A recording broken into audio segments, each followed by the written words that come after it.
Welcome to the Canned Wine Podcast, where we open cans of wine and talk about it. And we'd like to welcome you all to Season 4. This is Episode 2. And this year we're on a fantastic journey. And we'll have a fantastic guest in a moment. First, we have to talk about our Wine Nerd Word of the Week, which is stainless steel fermented. Stainless steel fermenting is used on certain wines when you want to have maintain a very fruity, very light taste. So that's why they use the stainless steel, because it is ideal for that. It helps maintain those very nice fruity tastes. And our intrepid wine traveler, our fantastic journeyer today is Ken. Are you there, Ken? Yes, I sure am, Brad. And where does our fantastic journey find you today? Fort Clapel, and tomorrow I'm off to First Nations, Standing Buffalo First Nation, to do some training work for the guys there. Oh, that's great. So you're in Fort Clapel, and that is in Saskatchewan. That's great. That's quite a hike for you. It must have been a long drive. It was 6 hours. It's no big deal. The terrain is flat, and it's summertime. There's no snow, so it's a picnic. You know, I ride motorcycle just like you do. So, riding a motorcycle would be a different story. But when you're in a vehicle with four wheels, you can have your own climate, your own music. Things are pretty good. Less bugs and bits of rubber hitting you in the face too. Yeah, in addition to, right? Now, what is our can of the week? This is a Lola Pinot Grigio. It's 250 ml, and the alcohol volume is 12.5%. Correct. And it's 10 grams of residual sugar, I was reading. Now this, as one of our producers had said, hey, you'd opened this one before. Correct. We opened an earlier vintage of this, but the beauty of wines is that every year they come out with a new series of grapes and a new vintage. So this is a new vintage of the Lola, and we're excited to try it. Now, the Pelee Island Winery is actually on the southmost extent of Canada. It sticks out into Lake Erie, where I recently came from. In fact, where I picked up the can that I'm drinking, and it sticks out into Lake Erie and has ideal terroir for growing wines. And they are growing this one with Pinot Grigio, and I heard in some of the information I read that it might even have some Vidal in it, which is a wine that's quite frequently used, or a grape quite frequently used in ice wines. But they might have put that in there to give you a little bit of sweetness. 10 grams per liter is not exactly a dry wine, but it should have a little bit of sweetness to it. So who is the man behind Point Pelee Winery? That would be Brian Evers, the viticulturist. And he's really brought Point Pelee back from the brink and beyond. And now they're one of the most prestigious wineries in Canada. In fact, he was really instrumental in developing the Vintners Quality Association, which is VQA, and that's a geographic group as well as an industry group that helps ensure that if it's VQA certified, it's all Ontario grapes like this one is. Also, they're very much into the vegan thing. This one has obviously vegan findings in it, and it's certified sustainable. So they're doing all the right things there on Point Pelee. Now, they've been doing or growing wine on Point Pelee since 1854, more or less continuously. There was a break after this First World War into the 30s, but then it's come back, and it's been a fairly good and reliable grape production area because of that great terroir. Now, they've really taken it to a different level with their sustainable winery and the grapes that they're growing, so it's very exciting, and we're excited to be trying to open it. Are you ready to open this, Ken? I sure am. Okay, without any further ado. Oh, I might admit, before I'm going to interrupt, for all of those listeners watching, I'm wearing a very large Canadian flag that I picked up. I was up in Nodal last weekend, and this was a gift for me, and it's Niagara-on-the-Lake wine country in Canada. So this is a little bit further west than that, but it's all part of that excellent wine growing area that's up there. So if anybody's tuning in, you'll see I'm not only wearing the Canned Wine Podcast hat, but I have this fantastic Canadian flag on my chest. So, and this is a Canadian wine. In fact, it is all Ontario grapes. So without any further ado, Ken, let's do what we do on the Canned Wine Podcast and open this wine and continue to talk about it.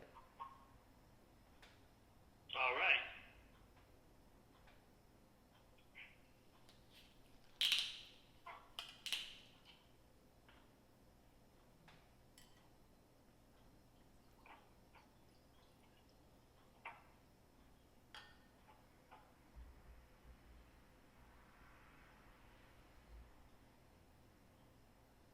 Very nice color. I would say it's coppery, a little bit more than straw. It's not a rosé, but it certainly has a little more color. Some legs. The initial smells, I can smell lemons a bit.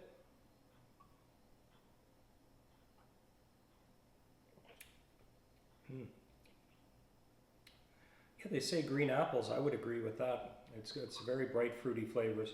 And I'm sure this was stainless steel fermented to help produce those. They say honeysuckle flavors.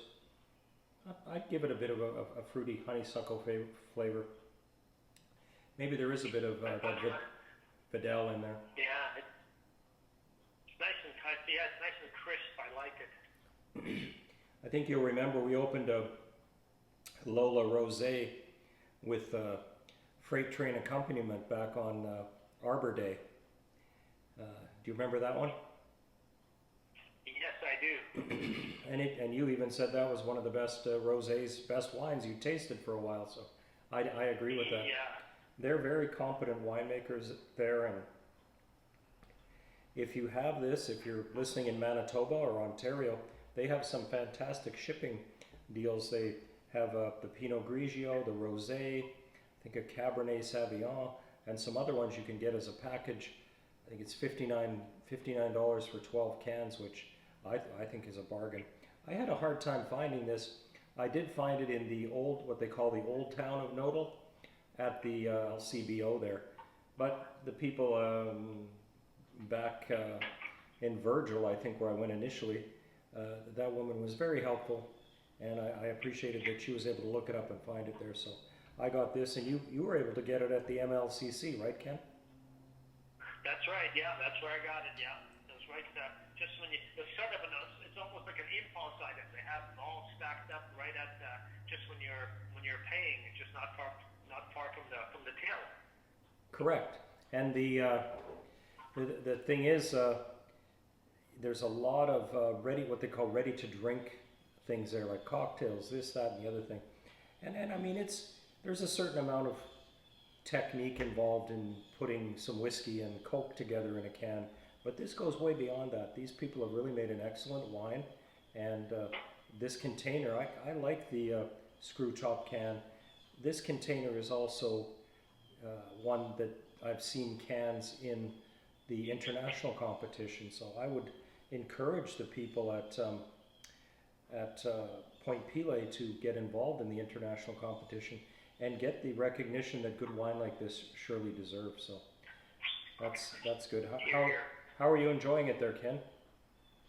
I like it. It's very nice.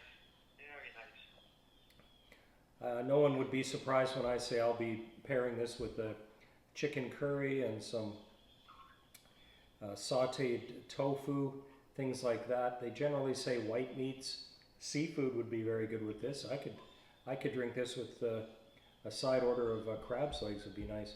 Now, if you're eating raw vegan dishes or vegetables, also very good because of the flavor is crisp and there's a bit of body there. Nicely done, not overpoweringly alcohol, but at 12.5 it's right up there.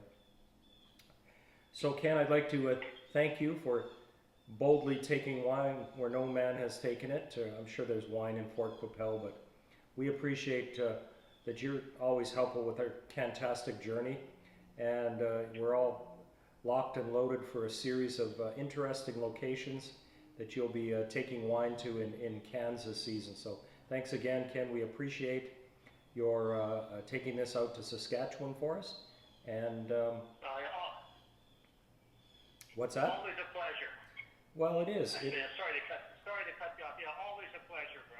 Well, there's a bit of a time delay because, gosh, you're 2 hours behind me there. So I know that's not exactly the same thing. We're opening it in real time, but you know, through the web and through all of the internet connections, there's a bit of a delay. So if you're interrupting me, it's understandable. We again appreciate it and appreciate you joining us on this fantastic journey. You've taken wine to, gosh, Whitehorse and the East Coast, West Coast, the North Coast. You've been up on the edge of James Bay. So we appreciate every time you can join us and give us your thoughts and comments. And as somebody that does produce their own wine and enjoys wine, it means something that you're helpful with this. Well, that's great. Yeah, thank you. Thanks for those nice words. Okay. Now we'd like to, as we said, we shout out to Ken. We gave him the accolades that he surely is due. And also to somebody I bumped into, Brian at the floral department. That bouquet I got from you the other day is still looking good. He's a subscriber on our YouTube channel and always has some good comments. He had mentioned that we had opened the Buzzkill before, and that was true. That was our last week's episode number 1. But we're well on our way here. We have our, as I said, like a paper pirate map and a plan, and we're going to take this fantastic journey with wine to places that people won't even believe. So thank you to all of you for listening to us. And our head scratcher for the week is, what is the southernmost point in Canada? Now Ken usually catches this and dials in, so don't blurt it out, Ken. I know you know because you've traveled in that area too. So in closing, thank you for tuning into the Canned Wine Podcast and joining us on our fantastic journey where we open cans of wine and talk about it. And remember to enjoy responsibly. Just because it comes in a can doesn't mean you can drink and drive. The Canned Wine Podcast is a center stage production, all rights reserved.